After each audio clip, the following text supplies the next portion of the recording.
नमस्कार student, Gurugram teacher training college Chak 5 Bela में आपका स्वागत है।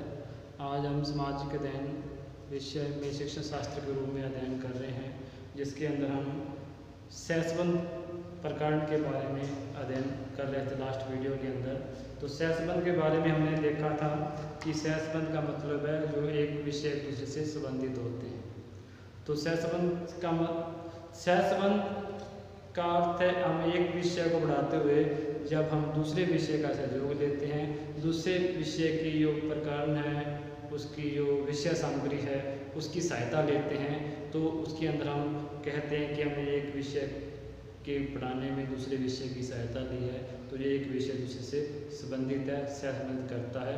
और दूसरे में जिससे कि उस विषय के अंदर जो रुचि पैदा होती है, बच्चों में जागृति पैदा होती है, बच्चे ये समझते हैं कि एक विषय है जो आपस में संबंधित है, ये पूरक हैं एक दूसरे के, न कि विरोधी हैं। तो इस प्रकार की जो भावना होती है तो उनका जो संकुचित जो विस्तार होता है अपने विषय से संबंधित, वो खत्म हो जाता है। उसको एक व्यापक दृष्टिकोण मिलता है कि सभी विषय एक दूसरे से कहीं न कहीं संबंधित है, तो सभी विषय महत्वपूर्ण हैं।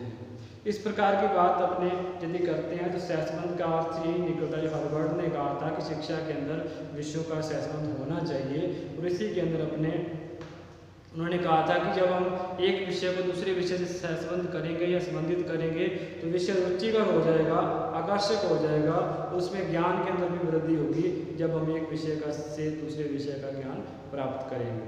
तो इसी के प्रकार में हम जो बर्नौट की परिभाषा भी देखी थी कि समवाय विद्यालय के विभिन्न विषयों को यथावत एक दूसरे से संबंधित करने का प्रयास करता है। तो इसी प्रकार से डमविल की जो परिभाषा थी उसने कहा था कि एक विषय को दूसरे विषय के अधीन करने के सिद्धांत को सैद्धांतिक समन्वय कहा जाता है। कि जब एक विषय का सिद्धांत है जब दूसरे विषय में अधीन करने का है, जब एक विषय दूसरे के अधीन करके पढ़ाया जाता है, तो इस जो सिद्धांत का नाम है उसको हम सहसंबंध कहते हैं।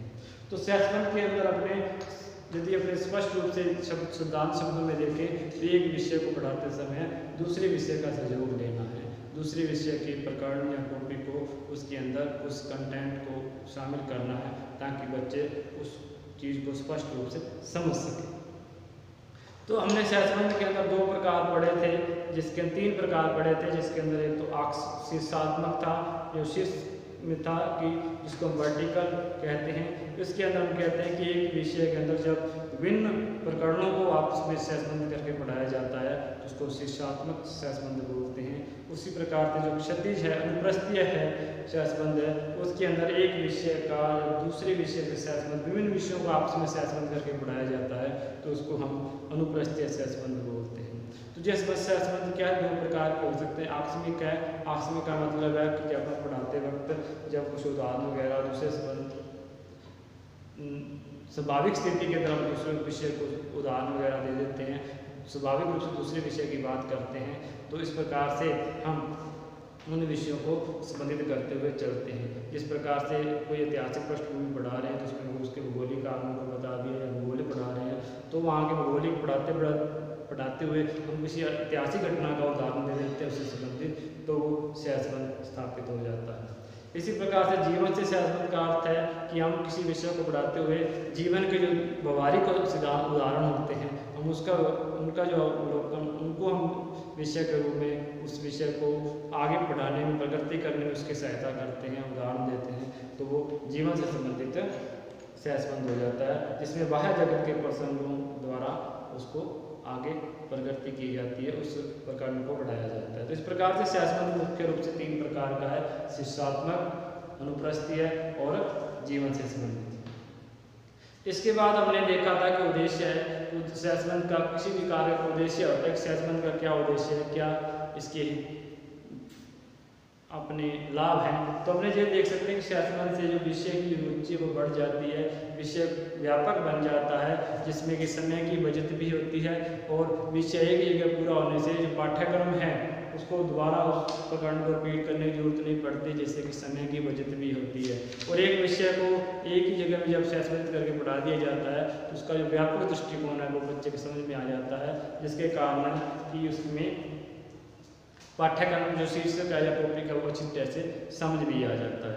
जिससे कि वो व्यवहारिकता का ज्ञान भी करते हैं, जैसे जीवन से संबंधित सहसंबंध कर लेना, तो उसमें जो सिद्धांत है उसको व्यवहारिक रूप से जब आप अपने बताएंगे, सहसंबंध करेंगे, तो उसके अंदर व्यवहारिकता का ज्ञान भी आएगा। इसी प्रकार से सहसंबंध करते हुए जो आपने कहा कि एक विषय को जब दूसरे विषय से संबंधित करेंगे तो बालक को जो ज्ञान होगा कि जो विषय है आपस में सहसंबंधित है, पूरक है, न कि विरोधी हैं, तो उनकी जो संकीर्णता है वो दूर होगी, वो एक व्यापक दृष्टिकोण का विकास होगा। इसी के साथ ही हम आज सामाजिक विज्ञान में या सामाजिक अध्ययन में सहसंबंध के सिद्धांतों के बारे में अध्ययन करेंगे कि जो सहसंबंध है किन सिद्धांतों पर कार्य करता है।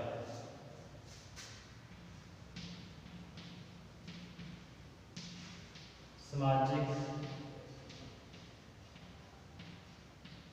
अध्ययन के सिद्धांत या सामाजिक अध्ययन में सहसंबंध के सिद्धांत।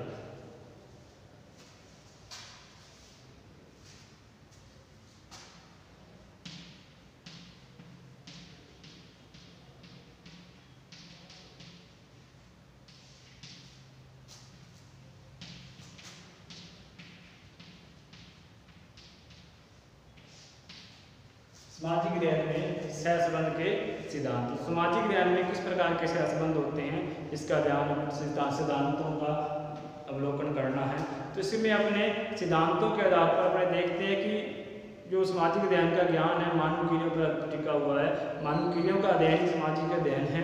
तो इसमें कुछ सैद्धांतिक, कुछ व्यवहारिक ज्ञान प्राप्त होता है, जिसमें गुणात्मक और परिणात्मक जो विकास होता है या प्रयास किए जाते हैं इसको अध्ययन करने के लिए, मानव क्रियाओं के गुणात्मक रूप से क्या है और परिणाम क्या निकलते हैं। तो गुणात्मक और परिणात्मक दोनों प्रकार का अध्ययन इसके अंदर किया जाता है।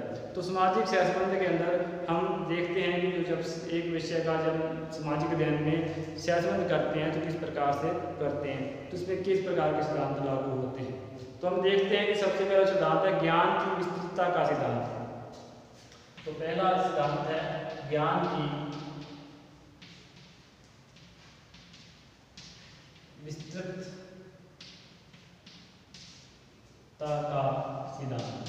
विस्तृतता का सिद्धांत है जो उसके अंदर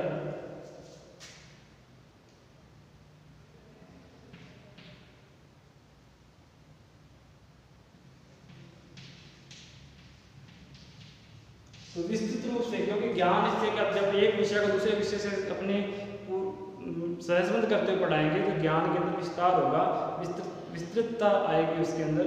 ये बात इसके अंदर सिद्धांत के आधार पर कार्य करती है, क्योंकि विभिन्न शिक्षण विधियां हैं, विभिन्न विषयों की व्यवस्था होते हुए भी जब शिक्षण के ज्ञान की एकता अंतर्निहित करेंगे, ज्ञान को एक करेंगे, सभी विषयों के ज्ञान को एक करने का प्रयास करेंगे।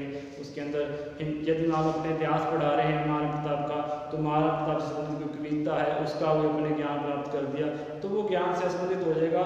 वो उस जो प्रकरण को विस्तृत करने का प्रयास करेगा, उस टॉपिक को क्लियर करने का प्रयास करेगा, नहीं कि उसको बाधित करेगा। तो इस प्रकार से जब हम किसी ज्ञान में सहसंबंध करते हैं तो ज्ञान विकसित हो जाता है कि इसके टॉपिक से संबंधित जो बात है, ये हिंदी के अंदर भी इस कविता के अंदर आई है, उसके अंदर भी ये बात की गई है, हमारे इतिहास के अंदर भी ये बात की गई है। इस प्रकार से वो एक सहसंबंध स्थापित हो जाएगा और एक विस्तृत पाठ्यक्रम के तहत विस्तृत रूप से ज्ञान का विस्तार होगा। दूसरा है ज्ञान की व्यवहारिकता का सिद्धांत। ज्ञान की व्यवहारिकता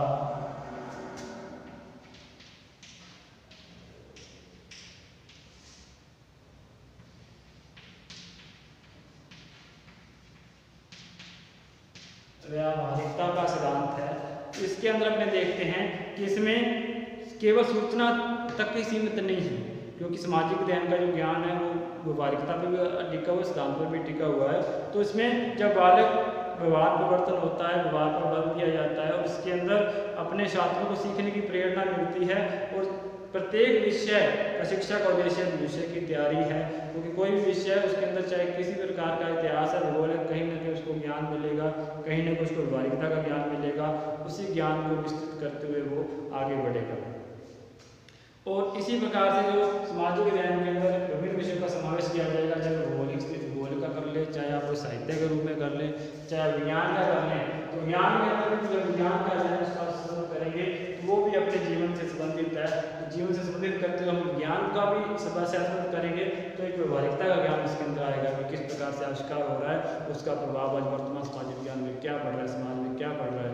तो जब किसी समाज को आज अपने किसी भी सामाजिक विज्ञान के विषय को पढ़ाते हुए, मान लो अपने सामाजिक विज्ञान में आज के वर्तमान के युग के अंदर जो क्रांतिकारी युग है उसके अंदर पढ़ा रहे हैं कि इसके अंदर मोबाइल का या फिर किसी का इस प्रकार से जो संचार माध्यम का क्या फायदा है, तो उसके अंदर यदि विज्ञान के आविष्कार हो तो अपने उसकी जो प्रगति हुई उसके बारे में अध्ययन करवाएंगे कि पहले इस प्रकार के साइंस थे, विज्ञान था, अब धीरे धीरे विज्ञान प्रगति कर रहा है, उससे क्या समाज के अंदर क्या प्रभाव पड़ रहा है। तो हम उसकी व्यवहारिकता को जान रहे हैं, साइंस के अंदर भी, विज्ञान के अंदर भी साइंस व्यवहारिकता को जान रहे हैं, उसी व्यवहारिकता को हम सामाजिक ज्ञान में भी जब सम्मिलित करेंगे तो एक ज्ञान की व्यवहारिकता का सिद्धांत पर लागू होगा।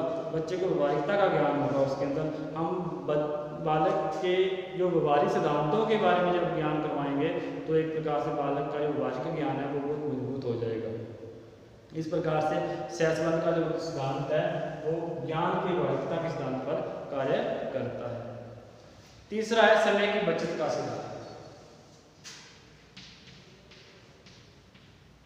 समय की बचत का सिद्धांत।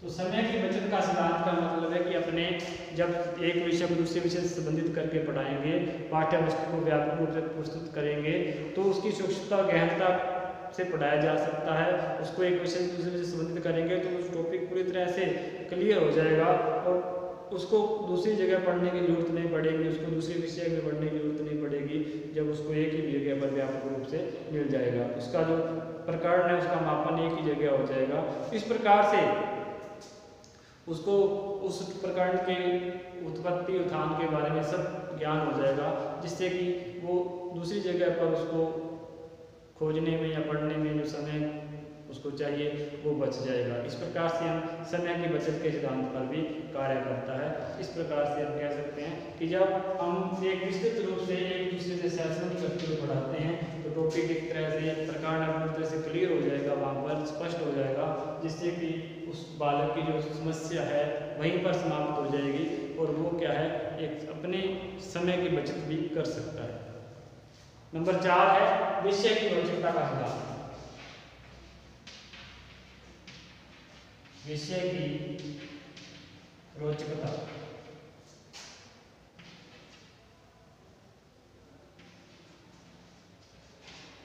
रोचकता का सिद्धांत।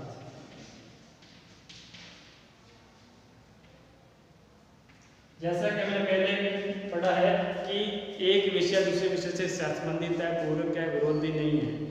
तो जब हम उसको पूरक है तो उसके अंदर जब हम एक विषय को दूसरे विषय से सहयोग लेकर के पढ़ाएंगे तो उसके अंदर बालक रुचि लेगा। उसको जब उसने साहित्य में पढ़ रखा है उसको, तो जब उसको दोबारा हम इतिहास के अंदर, जब भूगोल के अंदर इस प्रकार का कंटेंट आएगा तो वो उसको लगेगा कि हाँ मैंने ये जान रखा है, मुझे पढ़ रखा है, तो उसके अंदर उस टॉपिक से संबंधित रुचि पैदा होगी।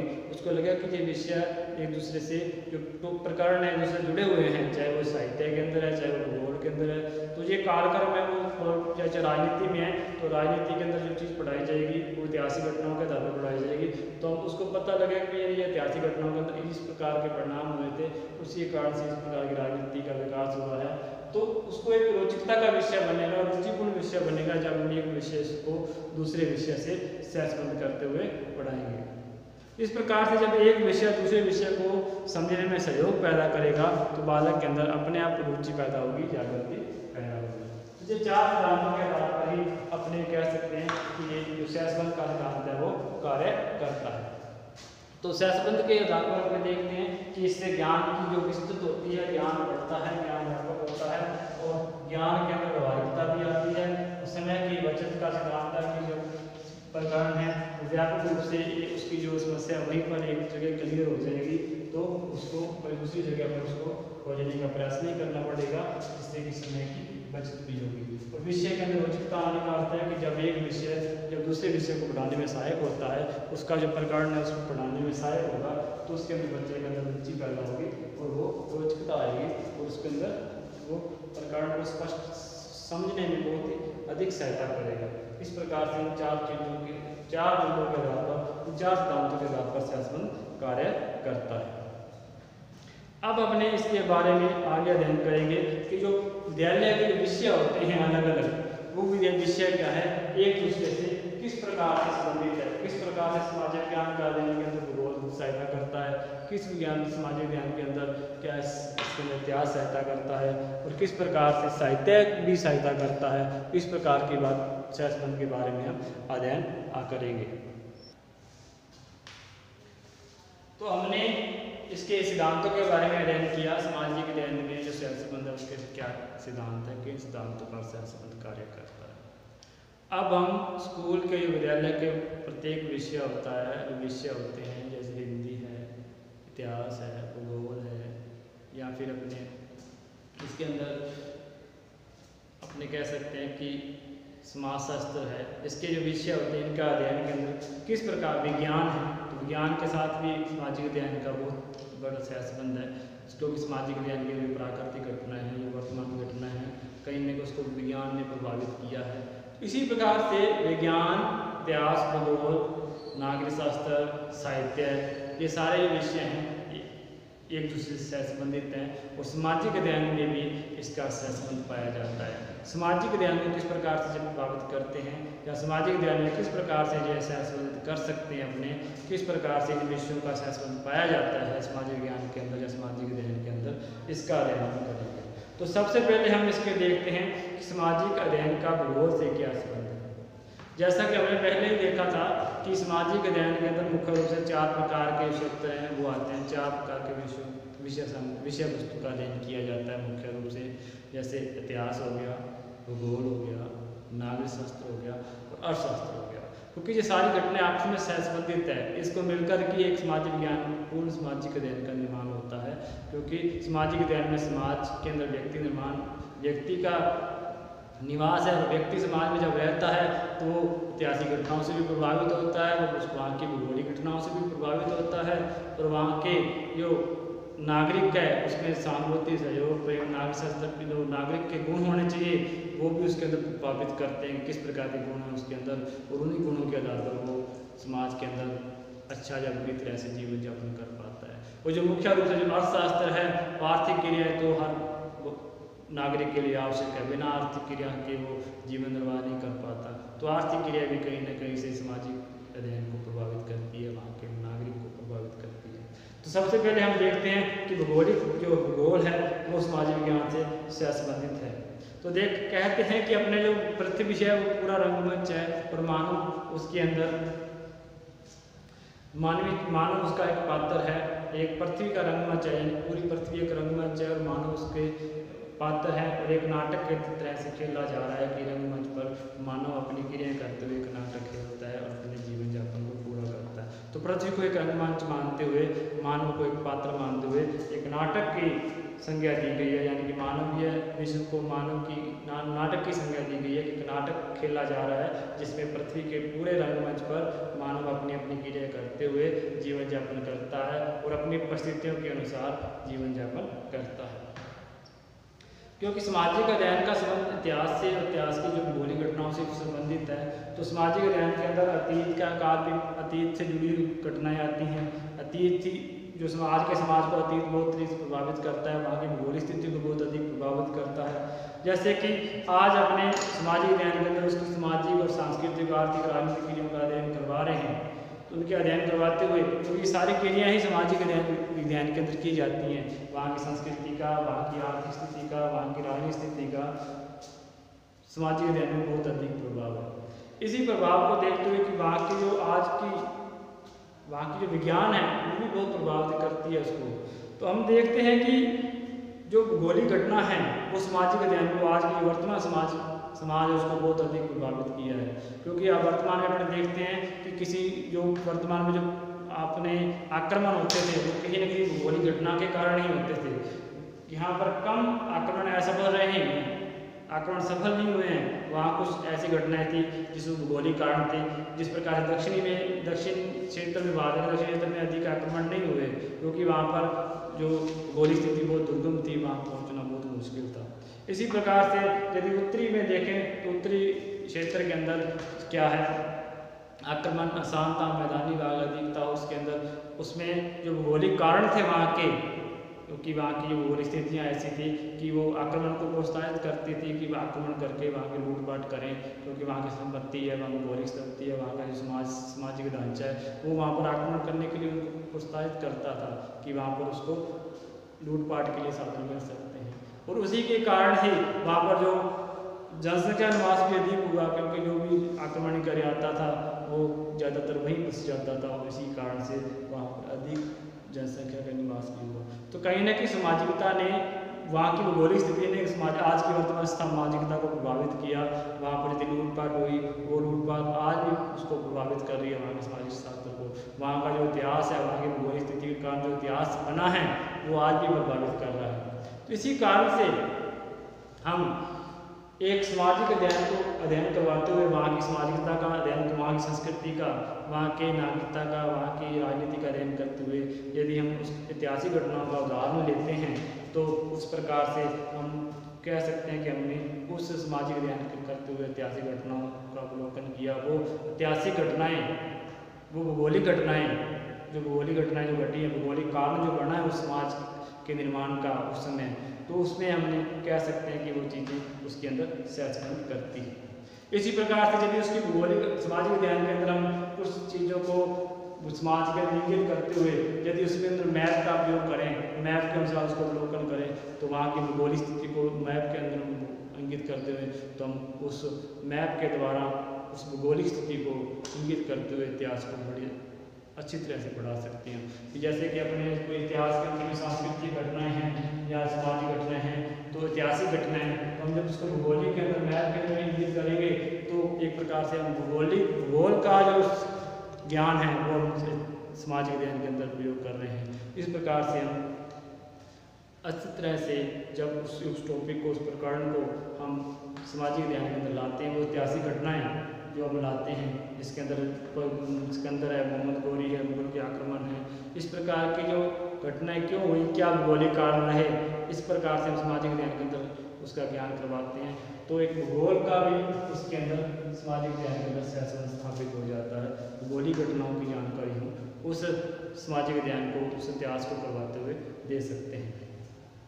तो सहसंबंध के अंदर भी हमने दो प्रकार पढ़े थे, आकस्मिक है और आयोजित है, प्लानिंग है, प्लान वे में करते हैं। आकस्मिक के अंदर हमने जैसे ही सामाजिक अध्ययन की तथ्यों के बारे में अध्ययन दिया, स्वाभाविक रूप से भूगोल के तथ्यों का उल्लेख कर दिया कि उसके अंदर भौगोलिक स्थिति ऐसी थी, इस प्रकार की कंडीशन थी, वहाँ पर कोयला, खनिज और संपत्ति इस प्रकार की थी, जिसके कारण आज की सामाजिकता का विकास हुआ। वहाँ पर घनी जनसंख्या है, सघन जनसंख्या है, क्योंकि वहाँ पर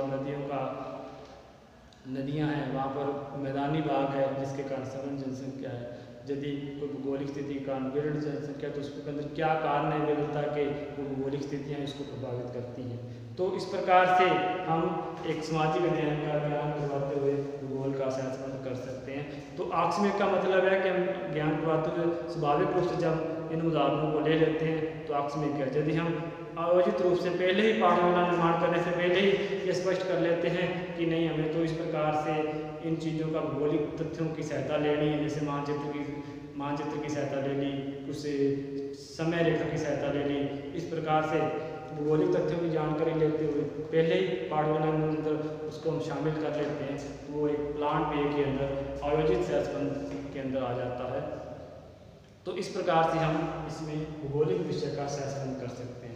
तो लेकिन सहसंबंध करने में सावधानियाँ क्या क्या हो सकती हैं, इसके बारे में थोड़ा सा ध्यान रखना चाहिए कि सहसंबंध करने से, किसी भी विषय का सहसंबंध करना है तो थोड़ी सी हमें सावधानी होनी चाहिए कि जो हम मेन टॉपिक करवा रहे हैं कहीं हम उससे पीछे तो नहीं हट रहे, उसको पूरा ही भूल जाएं। हम सिर्फ भूगोल के अंदर ही, या मान लो अपने सामाजिक अध्ययन के अंदर इतिहास का ज्ञान करवा रहे हैं और इतिहास का ज्ञान करवाते हम भूगोलिक तथ्य को इतना गंभीरता से ले गए कि जो अपना मेन टॉपिक इतिहास था वो भूल गए और वो कहीं पीछे छूट गया या पीछे छूट गया। इस प्रकार की सावधानी हमें रखनी होगी।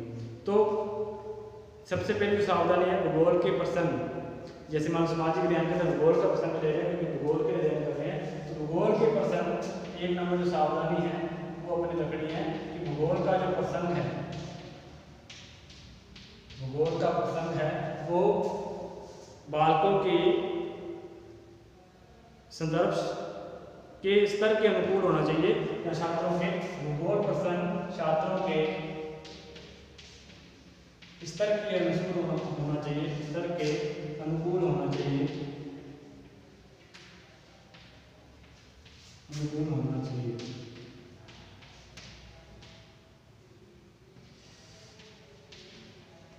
इस प्रकार से हम कह सकते हैं कि अनुकूल होना चाहिए।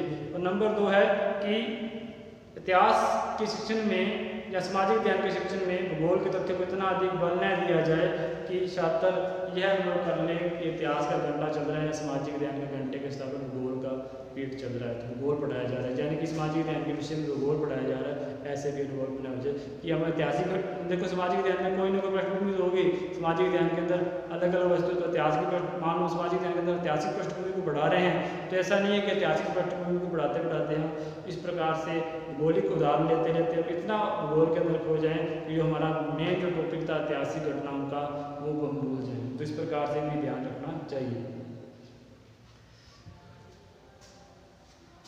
तो भूगोल के तथ्यों को, भूगोल के तथ्यों को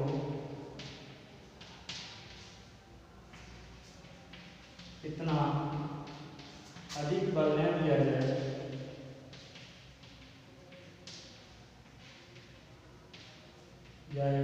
कि मुख्य प्रकरण से हट जाए, मुख्य प्रकरण से